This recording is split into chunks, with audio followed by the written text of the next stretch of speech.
Humor a gente não vive. Sem bom humor, a gente não sobrevive. E sem um humor de qualidade, a humanidade não progride. Bom, eu sou cearense, eu adoro rima e gosto de humor. Eu sou da terra, eu sou de Sobral, a terra do Renato Aragão, apenas. Né? A família do Tom Cavalcante também é de Sobral. Mas eu sou da terra, o estado do Chico Anísio, eu sou da Carla Karenina. Então, humor, eu ia passar aqui a noite desfiando. O Ceará é a terra que mais tem produzido humoristas de talento nesse nosso querido Brasil. Ou seja, eu cresci nesse ambiente, respeito esse ambiente, admiro e conheço bem esse ambiente do humor. Mas mesmo conhecendo bem esse gênero, eu não conhecia uma certa variante do humor. Aliás, é mais do que uma variante, é uma encarnação delirante de personagem. Eu vou chamá-la com respeito, mas com humor, de síndrome de Zelensky. Eu queria achar aqui um caminho bem-humorado para introduzir essa nossa discussão. Zelensky, todo mundo sabe quem é o presidente da Ucrânia, que tem defendido o seu país aí com unhas e dentes. Hoje mesmo estava falando no Festival de Cannes, né, dos ataques que os russos fizeram a seu país, a Ucrânia. Antes de virar presidente, o Zelensky era ele mesmo um comediante muito famoso lá na Ucrânia. E essa popularidade acabou levando o Zelensky à presidência da República na Ucrânia. Ele está enfrentando, reconheça-se, com muita coragem, em uma luta cruel e desproporcional. Mas enquanto ele defende o seu país, lá no campo de batalha, aqui, do outro lado do mundo, no conforto do ar-condicionado e do um esquinho com gelo, fora outros aditivos, tem gente que pensa que basta ser baixinho e comediante, como o Zelensky, para virar estadista. Melhor, salvador da pátria, ou conselheiro mor da República. Esta síndrome parece ter acometido, não sei se de forma temporária ou definitiva, um dos mais interessantes humoristas da nova geração brasileira, o querido e simpático Gregório do Vivier. Gregório, que é mestre em usar e abusar da sátira até contra si mesmo, já se autorreferiu, por exemplo, como anão de jardim. Eu ri muito quando eu vi isso. Subiu nas tamancas no seu último programa na HBO. Não só fez um perfil depreciativo e completamente distorcido sobre mim, como emendou com uma pregação assim meio messiânica aos meus eleitores, dizendo que abandonar minha candidatura é simplesmente salvar a democracia, salvar a República e salvar o Brasil. Por pouco não disse que também seria salvar o mundo. Além de chegar a essa pérola de raciocínio, formulou uma peça antológica da sabedoria política. Disse que o correto mesmo é eleger Lula e depois cobrar dele, Lula, que implantasse o meu projeto nacional de desenvolvimento, o meu projeto de governo. Ele falou isso seriamente, não foi uma piada de mau gosto. Isso mesmo que você entendeu. O que é que ele propõe? Eleger um Lula sem projeto de governo, para que ele depois virasse uma espécie de Ciro com projeto. Aqui entre nós, isso parece coisa mais de mágico do que de humorista, meu caro Gregório. Gregório, eu gosto muito de você, como você sabe, mas tem qualquer coisa estranha nesse seu pensamento. Muito diferente daquilo que você dizia até muito pouco tempo atrás. Mas deixa que eu vou voltar a estes temas daqui a pouco. Antes, eu quero defender que a política e os políticos devem ser mesmo alvos preferenciais de humoristas e de analistas. Essa é a minha formação, que todos devem ter total liberdade de nos interpretar, nos satirizar e nos criticar. Mas não podem, não devem agredir os fatos. Aquilo que a gente chama ali grosseiramente de mentir, né? Nem as biografias. Essa coisa de destruir reputações também não é uma coisa bastante honesta de um bom artista como você, Gregório, sempre foi e continua sendo no meu conselho. Bom, e devem estar abertos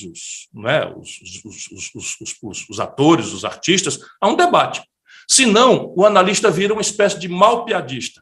O piadista vira um péssimo analista e o crítico se blinda imperialmente em uma torre de marfim. Ele diz e nós só ouvimos, não temos direito de reagir. Foi por isso que eu convidei o Gregório para um debate aqui na Ciro Games ou onde ele quisesse. Ele rapidamente, como eu sabia que ele faria, disse que viria. Mas ontem, uma assessora informou que ele só pode vir a partir do dia 26 e nunca às terças-feiras, o nosso dia de Ciro Games. Como eu gosto de debater, eu topo no ato, topei no ato, qualquer que seja a data, nós vamos fazer uma Ciro Games especial para isso. Mas como eu gosto muito também de atender aos pedidos da nossa audiência, o que você fez foi enfurecer a turma boa, sabe, que me protege. Eu não estou mais só na batalha, eu agora sou parte de uma corrente, de um movimento de opinião muito forte no Brasil, muito esclarecido, muito politizado e muito sem pudor. de encarar, sabe, seja quem for. Eu tenho a obrigação de até pedir calma, vamos calma aí e tal, mas a turma não gosta muito de ver os ataques injustos ou mentirosos que às vezes se faz na vida pública, mas quando é uma pessoa querida e respeitada, aí a coisa fica mais doída. Não é o que eu estou me queixando, porque eu já disse, acho que é muito bom que os humoristas, que os artistas critiquem todos os políticos. Os políticos só prestam aquele que se submete à crítica, eu estou treinado nisso a vida inteira. Bom, eu hoje, então, em homenagem à minha audiência, eu vou fazer alguns reacts com alguns dos trechos do programa do Gregório, aqueles que a minha militância mais se incomodou e que pediu que eu reagisse. Muita coisa ainda vai ficar para depois. E eu sei que muitas outras coisas vão surgir a partir do que eu disser hoje. A maioria dos trechos que eu escolhi para hoje reproduzem ataques que sofro recorrentemente nas redes, ou seja, não é o Gregório que fez, apenas ele apressadamente não tomou cuidado de checar, ou são pura e simplesmente mentiras completas, ou meias-verdades, que é o pior tipo de mentira, tendenciosas, ou opiniões contaminadas pela paixão ideológica e partidária. As opiniões eu respeito, mesmo que eu discorde delas. As mentiras e deturpações, vai perdoar, não dá para suportar. Eu quero continuar acreditando que, no caso das mentiras mais substantivas, você, Gregório, foi levado ao erro por pesquisas mal feitas na internet, ou sei lá qual é o Espírito Santo de orelha, para usar aqui uma expressão do interior do Ceará, que lhe induziu a essas injustiças, a esses erros grosseiros, alguns deles. Vamos começar. Solta o primeiro vídeo, diretor. Ele era do PDS, sim. Legenda criada em substituição ao Arena, que era o partido oficial da ditadura. Mas Ciro jura que ele nunca se identificou com a Arena e que só se filiou ao PDS porque era o partido do pai dele. Os meus adversários sempre recorrem a esse argumento na tentativa de colocar em uma espécie de xeque a minha coerência ideológica. Deixa eu te falar aqui uma coisa, Gregório, você é muito moço e não sabe o esforço que nós fizemos, os democratas do país, de todos os lados, de todas as correntes, para enfrentar a ditadura. Eu estava no movimento das diretas, eu estava no movimento da anistia, eu ajudei a reabertura da UNE, mas na véspera das eleições de 82, é um fato que eu, na véspera mesmo da eleição, no prazo final, eu me filiei ao PDS. Por quê? Porque o meu pai era prefeito e o general Geisel fechou o Congresso e baixou um negócio chamado Pacote de Abril. Por esse Pacote de Abril ficou determinado, a partir daquela eleição de 82, que já estava começando, uma obrigação de todo mundo votar no mesmo partido, de vereador a governador. De maneira que quem misturasse a chapa, tipo, se você votasse num deputado de um partido, num senador de outro partido, como é normal, num governador de outro partido, como é normal hoje, você simplesmente tinha o seu voto inteiro anulado. E aí foi aquele constrangimento. Eu vinha do movimento estudantil, tinha sido candidato na reabertura da UNE, enfim, isso coisa que você não sabe. Tinha participado de todos os movimentos.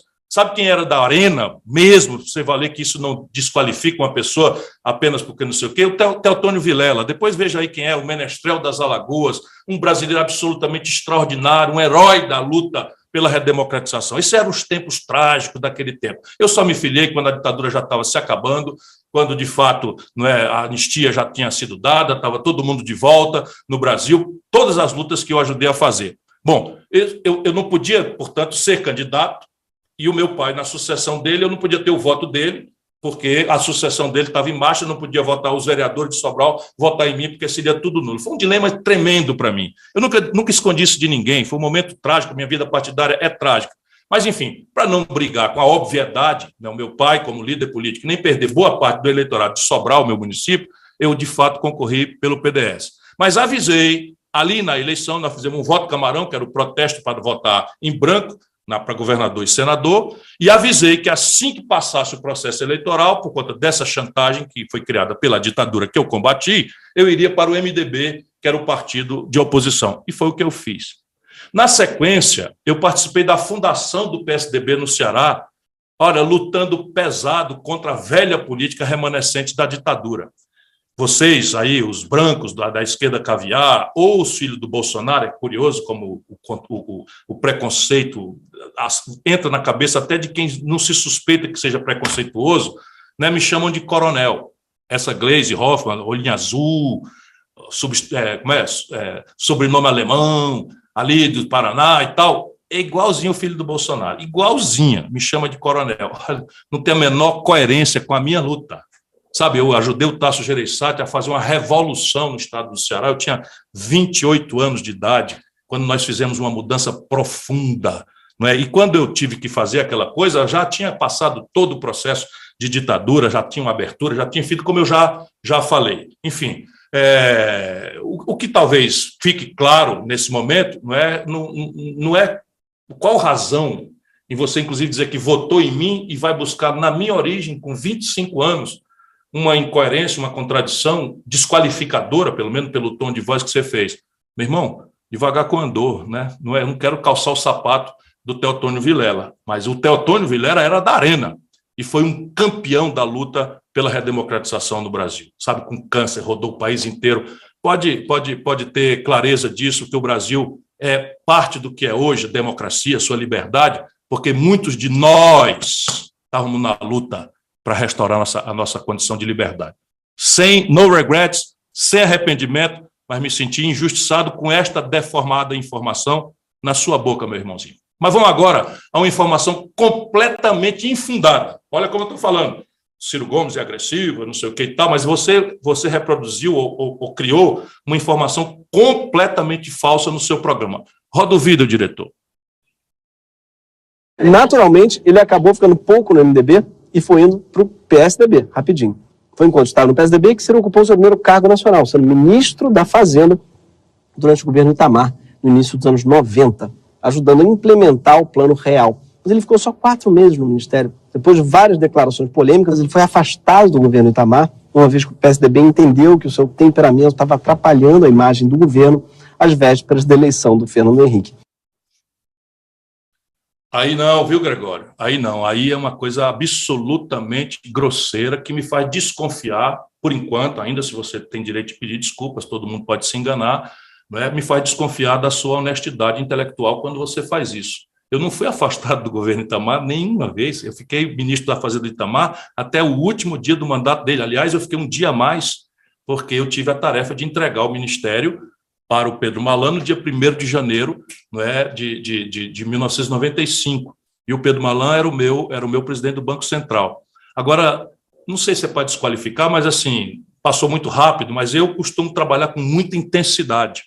O presidente Itamar fala para todo mundo, e tem muita coisa, se você tiver boa fé, de olhar na internet, depoimentos dele dizendo que o sacerdote do real fui eu, que salvei o real, e aqui para nós, fui eu mesmo que salvei o real, que estava aí fazendo água por todos os lados quando eu assumi. Eu não fui indicado pelo PSDB. Fernando Henrique indicou o Pedro Malan, indicou o Edmar Baixa, e o Itamar não aceitou e me requisitou, eu era governador do Ceará.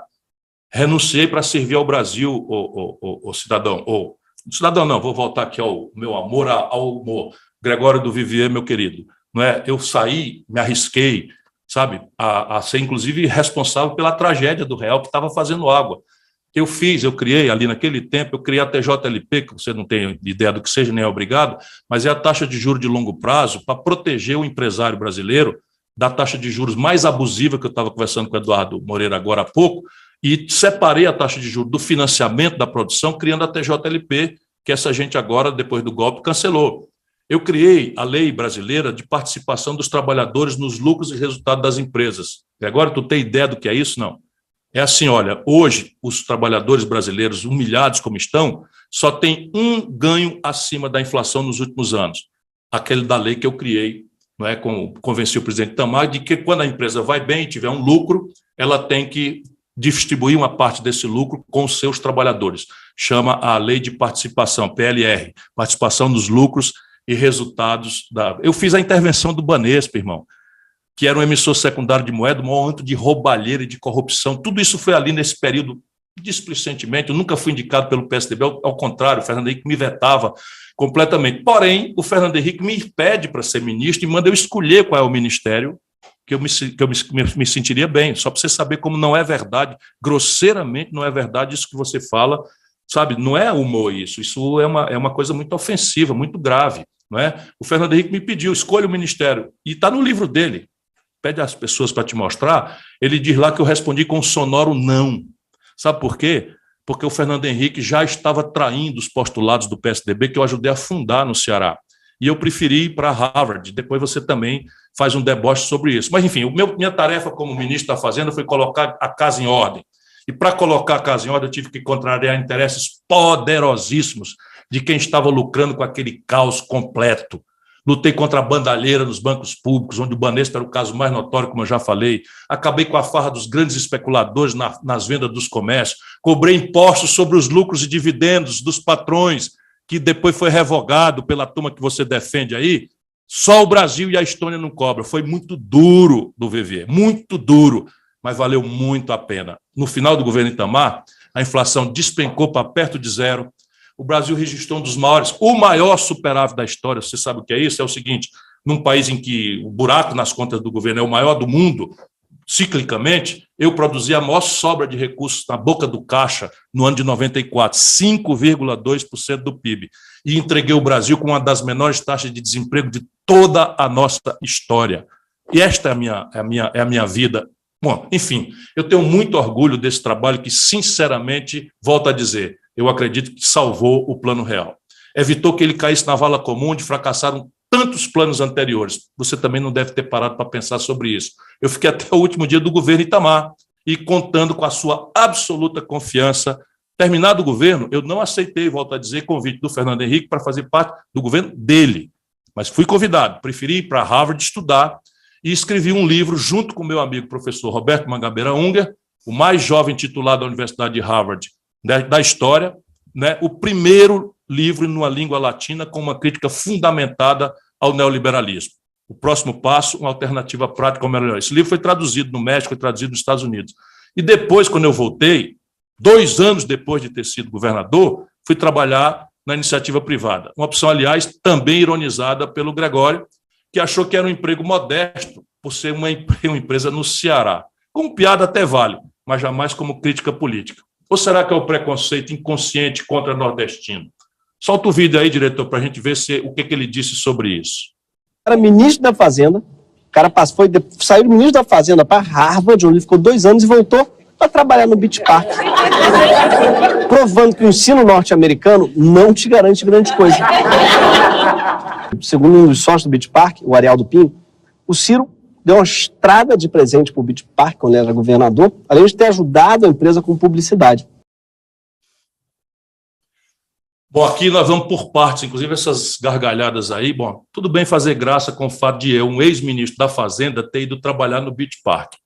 Realmente isso não é normal. Talvez para o Gregório, do Vivier, talvez para você, Gregório, que está defendendo com tanto despudor o lulopetismo, o PT e tal, o normal seja fazer como o Palocci fez. Sabe, o Palocci foi o ministro da Fazenda do Lula e numa delação premiada extremamente constrangedora, podemos acreditar nela ou não, mas numa coisa eu acredito. Eu vi ele devolvendo 100 milhões de reais roubados do povo brasileiro e anuncia que fez isso em absoluta cumplicidade com o senhor Luiz Inácio Lula da Silva. Sabe aquele brother de empreiteira? Já a gente volta nisso aí. Então, veja, eu me ofendo porque você não tem a menor ideia, só porque o Beach Park, sabe o que é o Beach Park? É o maior parque aquático da América Latina. Eu fui contratado porque eu aceitei, não aceito trabalhar para banco, não aceito ser lobista, não aceito trabalhar, sabe? Sou eu e o Recupero, os únicos 2 ex-ministros da Fazenda, que não aceitamos isso. O resto, todo mundo, está aí o Palocci, não é? Está aí o Guido Mantega, está aí o Levi, ministro também do PT, todos eles, né, trabalham para banco ou encheram o bolso de roubar.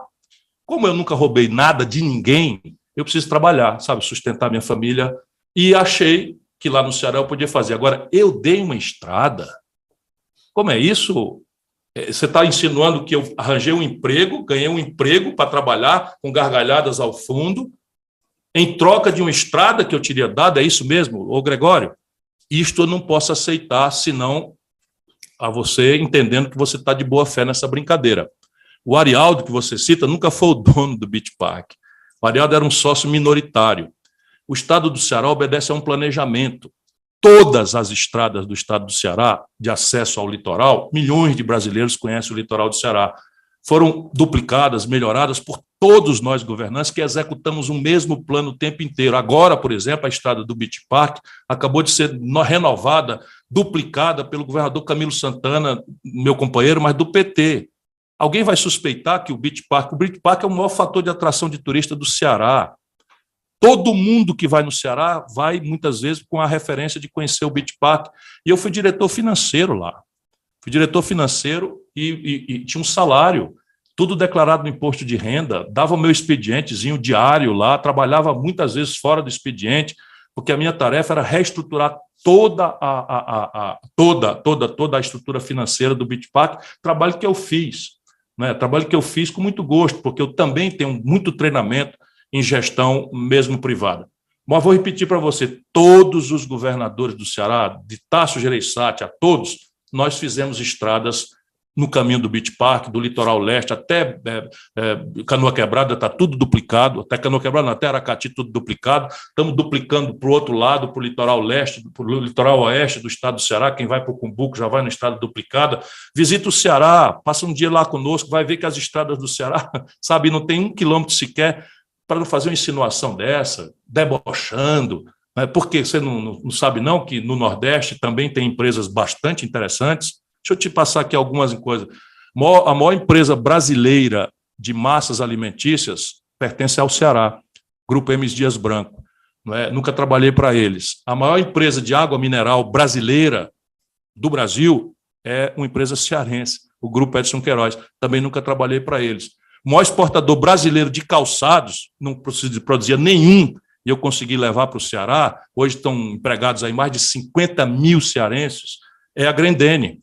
A Grendene hoje é a maior exportadora de calçados do Brasil, está lá na minha cidade, também está no Crato, está em todos os lugares, porque do Vivier, eu sou sério.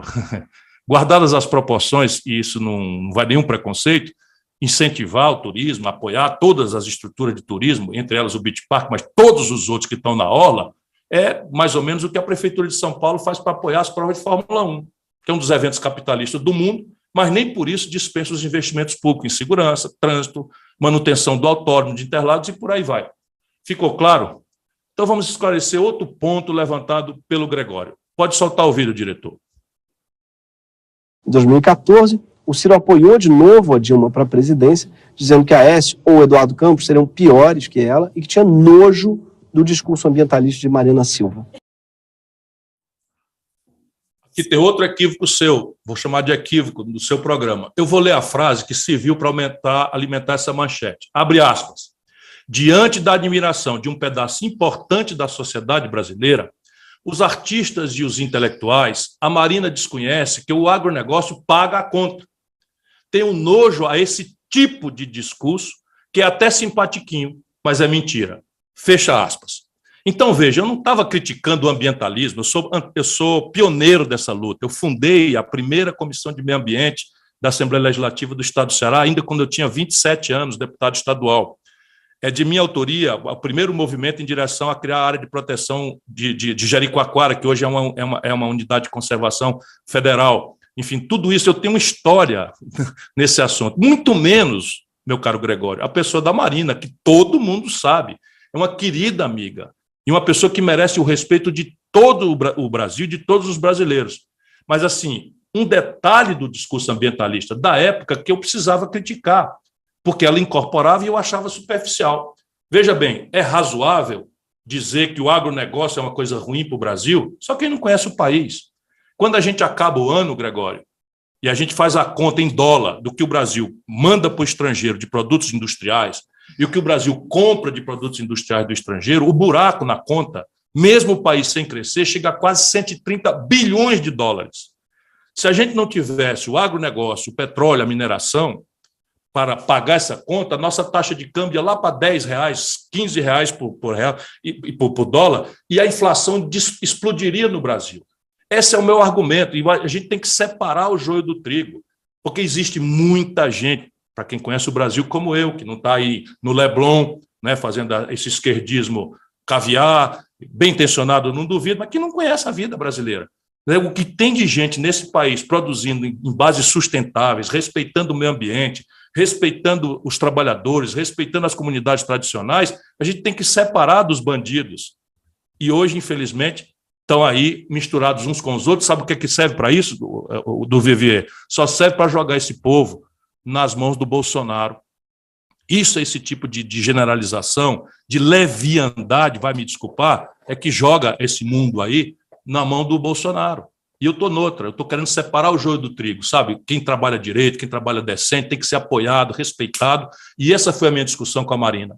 mas assim, discussão fraterna, respeitosa, tanto que nós somos muito amigos. Pergunta se a Marina não compreendeu, por exemplo, a nossa luta na BR-163. Eu e ela fizemos juntos o licenciamento da BR-163. Você talvez não tenha a menor ideia do que seja a BR-163. É uma BR que conecta o agronegócio, sabe, do centro-oeste brasileiro a um porto de Miritituba, lá em Belém, lá em Belém não, lá em Altamira, no Pará. Percebe? A Marina começou nesse assunto completamente contra. E eu disse, Marina, vamos para lá, vamos descer lá. E assim que é, uma pessoa de boa fé, que tem os valores que a Marina tem, que é correta como a Marina é, me ajudou a licenciar o projeto São Francisco. Desde Dom Pedro, que se falava nesse assunto, e a minha condição para aceitar ser ministro do Lula foi fazer a transposição do São Francisco. E aí o seguinte, eu e a Marina somos amigos e concordamos muito mais do que discordamos. Muito mais do que discordamos. Agora, ela se tornou parceira, como eu já disse, né, desses episódios todos, a transposição do São Francisco, a BR-163, para citar dois exemplos, trabalhamos juntos todas as grandes questões. Discutimos muito, ouvimos bastante as populações e chegamos a caminhos que viabilizaram, por exemplo, essa obra do São Francisco, que eu tenho muito orgulho. Eu havia, repetindo isso aqui, posto como condição de aceitar ser ministro do Lula, essa obra que hoje salva milhões de nordestinos da falta d'água. Feito o esclarecimento, vamos ao vídeo seguinte.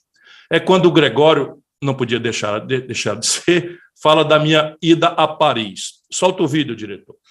Por outro lado, teve-se um momento e ficou bem claro que o Bolsonaro era uma ameaça real, que foi quando Ciro perdeu e Bolsonaro e Haddad foram para o segundo turno. Foi aí que Ciro entrou no avião e foi para Paris. Eu não acho que o Ciro teria mudado o resultado das eleições se ele tivesse ficado no Brasil, mas ele teria, com certeza, conservado uma parte maior do seu próprio eleitorado, inclusive eu, e talvez outras pessoas estejam aqui. Mas ao invés disso, muita gente debandou de Ciro e de lá para cá ele só fez derreter.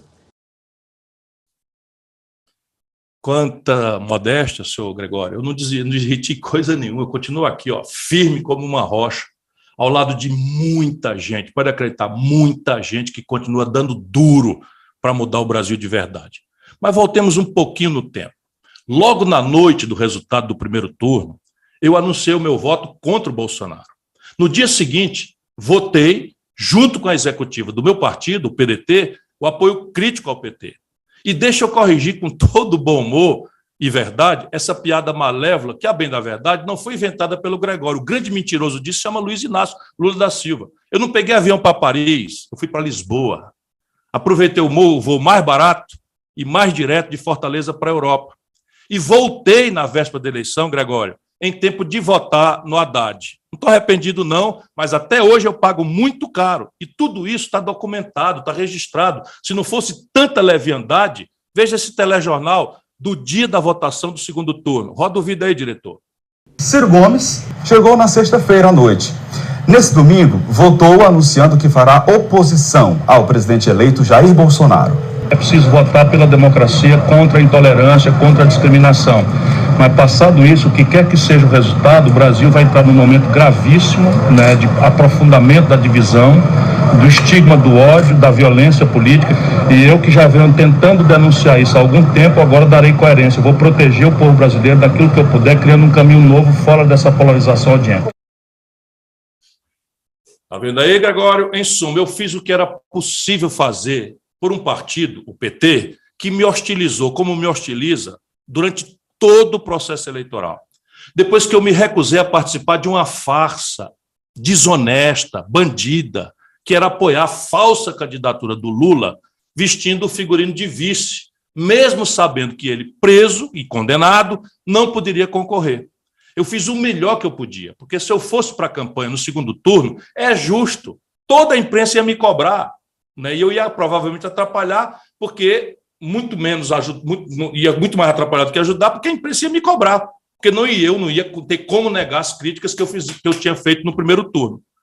Mas os velhos e novos petistas fazem questão de esquecer isso, como se não fosse o Lula e o escândalo generalizado de ter levado a corrupção ao centro do processo político brasileiro e produzido a maior crise econômica da nossa história, os responsáveis por criar esse monstro que é o Bolsonaro. Ele não foi criado no segundo turno, não, Gregório.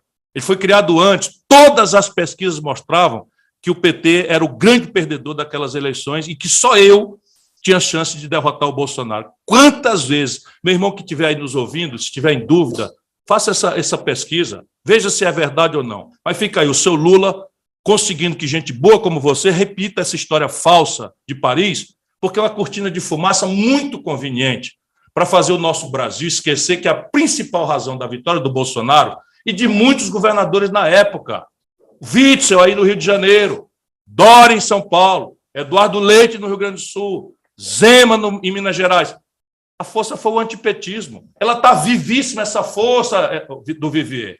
Passa uma olhada no resultado das eleições nas capitais brasileiras agora, um aninho atrás. O PT foi varrido do voto qualificado do Brasil em todas as capitais, perdeu todas. De lá para cá, o que é que mudou? Em essência, Gregório, nada. Praticamente nada mudou. O grande ativo eleitoral do Bolsonaro, presta atenção, irmão, e de seus aliados, continua sendo o antipetismo. E na hipótese de Lula ganhar, teríamos mais 4 anos de um país dividido pelo ódio, cheio de conchavo e sem projeto profundo de mudança. Na hipótese ainda mais tenebrosa da vitória do Bolsonaro, seria a continuação piorada dos absurdos e aberrações que nós vivemos hoje. Mas eu estou aqui lutando porque eu acredito no Brasil e na inteligência do povo brasileiro. O Brasil ainda pode escapar deste impasse e destas 2 armadilhas. Percebeu, Gregório? Por que eu não abro mão e não abrirei mão em nenhuma hipótese da minha pré-candidatura? Simplesmente por isso. Porque no meu modelo de democracia é da pluralidade das ideias, de partidos e de opiniões. Não é a do partido único, nem o do caudilho supostamente libertador. Mas vamos em frente, porque eu quero comentar o trecho que você fala sobre o Projeto Nacional de Desenvolvimento e sobre algumas pessoas com quem eu tenho procurado conversar. Pode rodar, diretor. Não pretendo votar no Ciro esse ano. E eu queria dizer que também existem ótimas razões para isso.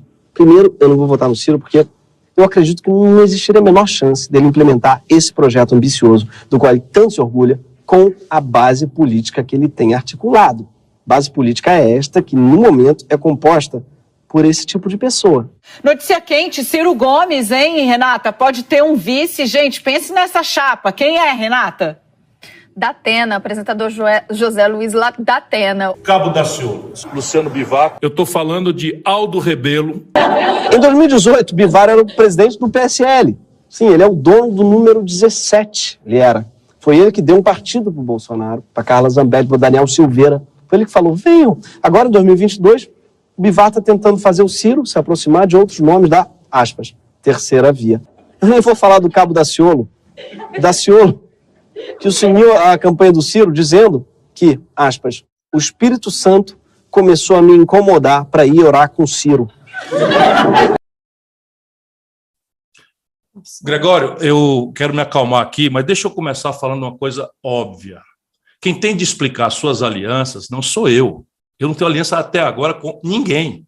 Quem tem que explicar as alianças é o Lula e os apoiadores dele. Alckmin, por exemplo, já chamou o PT de organização criminosa e disse que a candidatura do Lula em 2018 era uma tentativa de volta à cena do crime. Disse também que a prisão do Lula, contra a qual eu me insurgi na data, era ótima para a estabilidade política do país. Agora, nesse momento, o Lula já trouxe para a sua base, ô Gregório, agora já está tudo acertado, os líderes do golpe contra a Dilma, o Renan Calheiros, presidente do Senado, Eunício Oliveira, a quem o Lula deu R$1 bilhão de contrato sem licitação. Gregório, o nome da empresa é Manchester, não é Beach Park. R$1 bilhão, não foi R$10 mil de salário que na época eu recebia lá no Beach Park, sobre o qual você levantou uma suspeição que me ofendeu, né? Mas eu vou continuar valorizando o humor. O Lula também já fez aliança com o MDB da Bahia. Sabe o que é o MDB da Bahia? É comandado pelo Gedel Vieira Lima. Lembra, Gregório? É o homem daquelas malas, com 51 milhões de reais. O Lula está agarrado com ele. Então, para você, Gregório, sou eu que tenho alianças contraditórias? Eu nunca reneguei alianças táticas com o centro e o centro-direita, desde quando feito na base de princípios claros e transparentes. Vá ver se você encontra um arquivo esculhambando no campo pessoal ou moral, o Geraldo Alckmin. Vá ver se eu encontro esculhambando qualquer um desses lideranças de centro-direita no Brasil que não tenham se envolvido em escândalos. Você não vai encontrar isso. Eu sou treinado na discordância política e o meu projeto é explícito, é claro, é escrito. ele só é viável se ele se sustentar num amplo arco de centro à esquerda. Porque o centro que representa esse mundo da produção rural brasileira, né, que vocês da praia satanizam e jogam tudo no bolso do Bolsonaro. Vocês estão ressuscitando o Bolsonaro com esse tipo de comportamento. Sabe? Você, Gregório, que é um sujeito inteligente e parece que quer conhecer política, não cai no discurso fácil de quem só pensa nele mesmo e no seu projeto de poder, que é o Lula. Está disposto a tudo, mas a tudo mesmo para concretizar a sua ambição. Em relação às pessoas que você cita como minhas possíveis aliadas, não existe uma só que tenha sido acusada de se locupletar no Mensalão, nem no Petrolão, por exemplo. O Bivar foi mesmo o fundador do PSL, mas como 70% dos brasileiros do Rio de Janeiro, de São Paulo, de Minas Gerais, 70% do nosso povo amado votou no Bolsonaro, do Rio Grande do Sul, da Amazônia, do Centro-Oeste. Esse povo está, boa parte deles, arrependidos. E é o caso do Bivar, está procurando uma alternativa para o país que não seja nem o Bozo e nem o Lula, que é exatamente o esforço que eu estou fazendo. O Datena, quem especula na imprensa pode fazer o que quiser, pode dizer o que quiser, mas o Datena nunca precisou da política para ter fortuna e sucesso. E agora o Aldo Rebelo sempre é do meu partido, sempre foi um exemplo de político honesto e comprometido com as causas do Brasil. E você bota essa risadinha aí. Agora, por favor, não zombe da fé do Cabo Daciolo. Presta atenção se você fez isso. Não é pelo fato de que ele é uma pessoa que não tem o olho azul, que não é um lourinho do Leblon. Percebe? Será que você não está fazendo esse deboche porque ele é um bombeiro? Sabe? Uma pessoa que veio lá da base do Corpo de Bombeiros do Rio de Janeiro? Será que você está debochando do testemunho de fé honesto, verdadeiro, que ele interpreta? Não é? Pode acreditar, você devia chamar ele para você conhecer. O Cabo Daciolo é uma das pessoas mais íntegras e mais puras que eu já conheci na minha vida. E merece todo o nosso respeito. Está aí uma coisinha que eu acho que você devia pedir desculpas, é por essa expressão arrogante, grosseira, de deboche contra uma pessoa com a característica do Cabo Daciolo. Que é? Tu é muito melhor do que o Cabo Daciolo em qual dimensão? Não, eu não estou falando por mim, eu aguento bem tranquilo. Mas esta ofensa ao Cabo Daciolo eu acho que é claramente racista. Acho que é claramente o deboche que vocês da esquerda caviar gostam de fazer contra a cristandade do nosso povo. Não faça, pelo amor de Deus, né, esse deboche que vocês com a questão da Santíssima Trindade, como nesse trecho que eu vou mostrar para você. Você não tem ideia devastadora que o efeito de uma heresia como essa faz no meio do nosso povo. Sabe por que o Castro já está ganhando a pesquisa do Freixo aí no Rio de Janeiro? É por causa de gente como vocês, argumentos irresponsáveis, que colidem com a decência do nosso povo trabalhador, que vocês só conhecem por ouvir falar. Solta aí o vídeo. Veja que aberração. O cidadão se sente autorizado. Eu estou aqui mais indignado porque considerei essa o fundo do poço do preconceito, da arrogância, sabe, da falta de compostura quando ele faz esse deboche com relação ao Cabo Daciolo. Solta o vídeo aí para a gente ver. Eu gosto da ideia do Espírito Santo incomodando Daciolo. Ô, Daciolo. Tu conhece o Projeto Nacional de Desenvolvimento, Daciolo? Já ouviu falar no PND, Daciolo? Mas até faz sentido você parar para pensar que o Espírito Santo, dentro da Trindade, ele é a terceira via. O Deus do Velho Testamento, ele é bolsonarista. Jesus distribuiu pão, transforma água em vinho, é claramente petista. O que é isso, Gregório? Por que esse tamanho de respeito e leviandade em relação a dogmas de fé do cristianismo? O pior é que por trás dessa iconoclastia, essa é uma palavra soberba, parece estar embutido também um preconceito elitista dos que zombam da fé popular e do cristianismo popular, que é o refúgio da dor de milhões de brasileiras e brasileiros pobres. Isso é lamentável. Pelo amor de Deus, Gregório, respeitar a religião do nosso povo é respeitar o que temos literalmente de mais sagrado. Você acha engraçado repetir coisas que são consideradas as piores blasfêmias por nós cristãos. E não percebe que isso constrói um muro entre a sua esquerda caviar e o nosso povo brasileiro como ele é. Respeite o Cabo Daciolo, a experiência dele, as crenças dele e de nosso povo. E talvez a partir de então você passará a ser respeitado mais por eles. Mas vamos em frente. Deixa eu só dar um toque para você. O humor é livre. Quando vocês do Porta dos Fundos sofreram toda aquela campanha obscurantista, porque fizeram uma paródia, uma coisa, isso daí eu saí em defesa de vocês. Porque a liberdade de um humorista, de um artista, não pode ser alcançada e não deve estar limitada por nenhum tipo de dogma. Não estou falando disso. Eu estou falando da tese política. O nosso povo merece respeito como ele é. E nós precisamos evoluir com o nosso povo. Se a gente acha que ele está aferrado em alguma coisa atrasada, e como eu sei disso com minha alma, com meu coração. Mas nós não podemos parecer, Gregório, como você pareceu, até para mim, que sou seu admirador, né, arrogantes, prepotentes e discriminar, porque nós jogamos esse povo na mão do Bolsonaro. O Bolsonaro não foi eleito porque tinha uma obra, nunca teve essa obra. O Bolsonaro é um picareta do baixo clero, roubava dinheiro da gasolina, que eu denunciei, nunca vi o PT denunciando. Bolsonaro não foi eleito pelo nosso povo, 70% do povo do Rio de Janeiro. Lá no Ceará ele foi terceiro lugar, viu?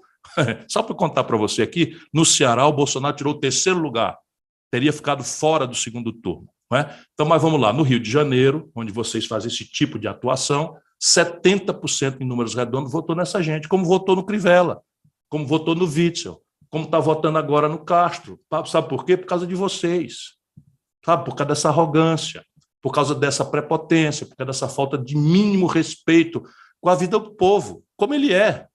E o que eles acham? Vão tudo para cima de vocês e o Bolsonaro faz aquelas caricaturas.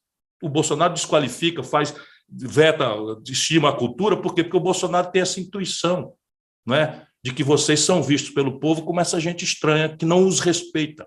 Então, quando vocês fazem a arte de vocês, quem saiu na defesa fui eu. Nunca vi o Lula dizer nada.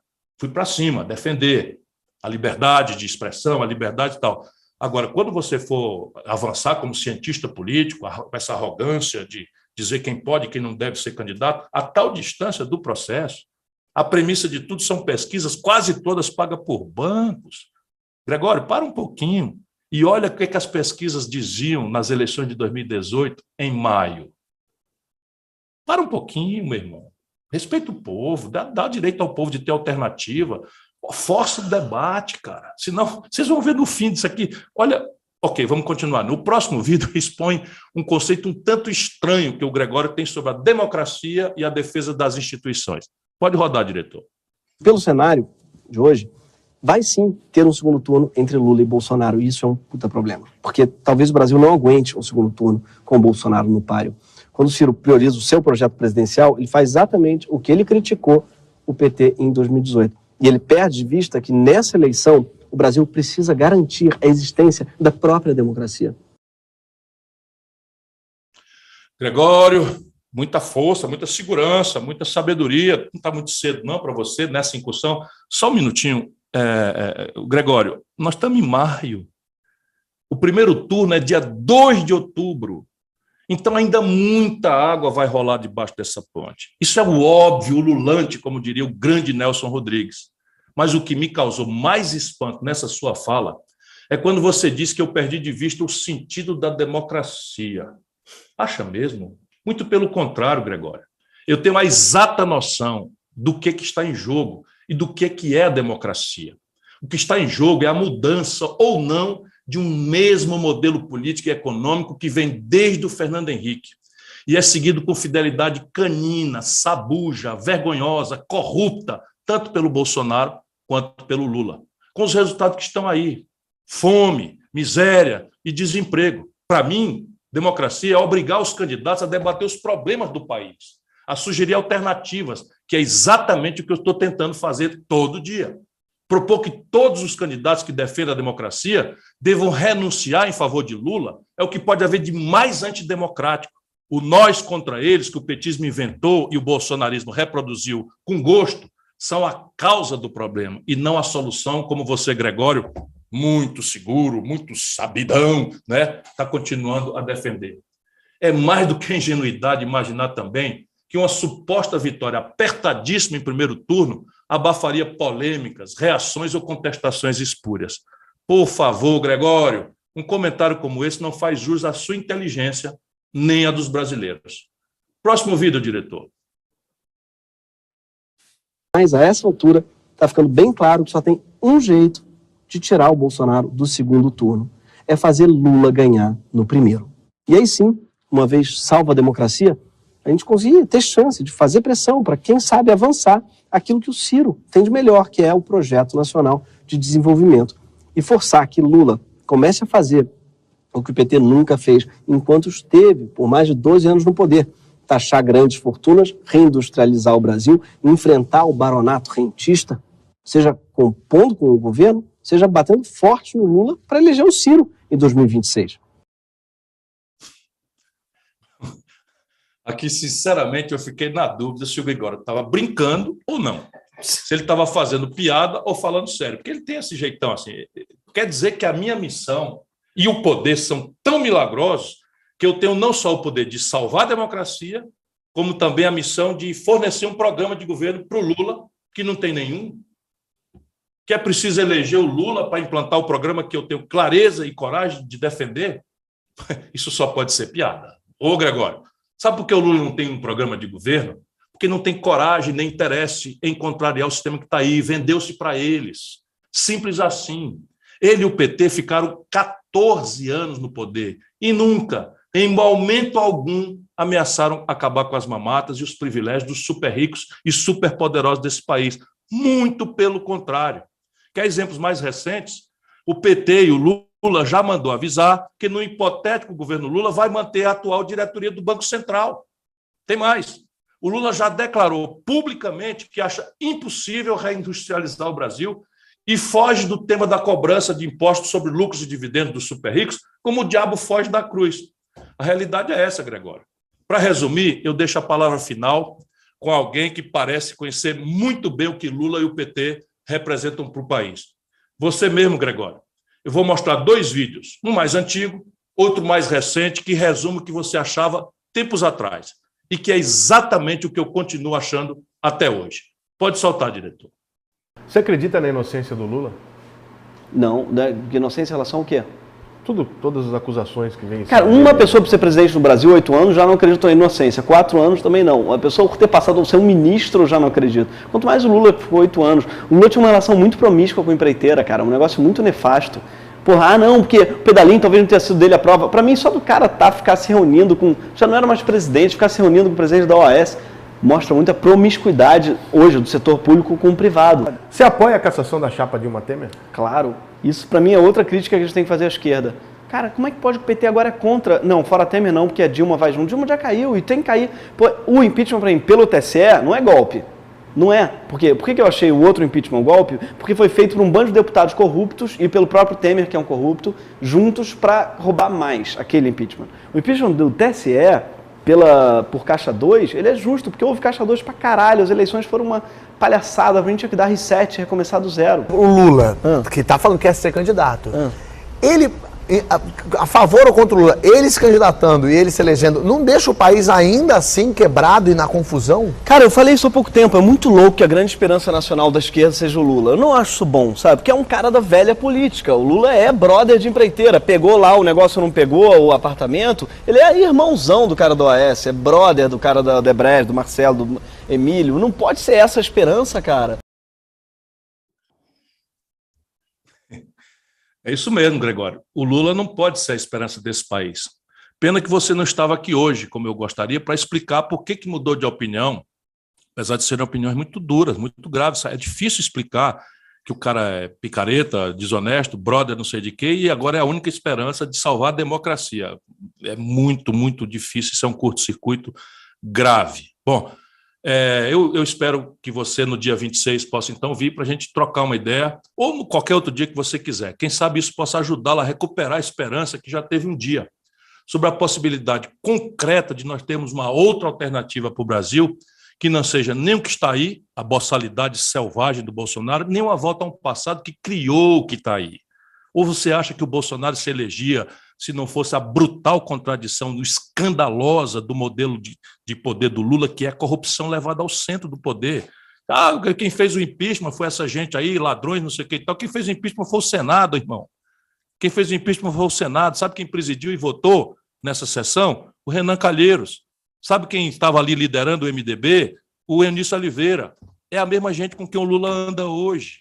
E você vai estar com essa gente aí pedindo que eu retire do povo a alternativa até de lutar. Será que, além de tirar minha candidatura, eu devia também ser obrigado a um silêncio misericordioso? Eu não posso mais falar o que eu penso?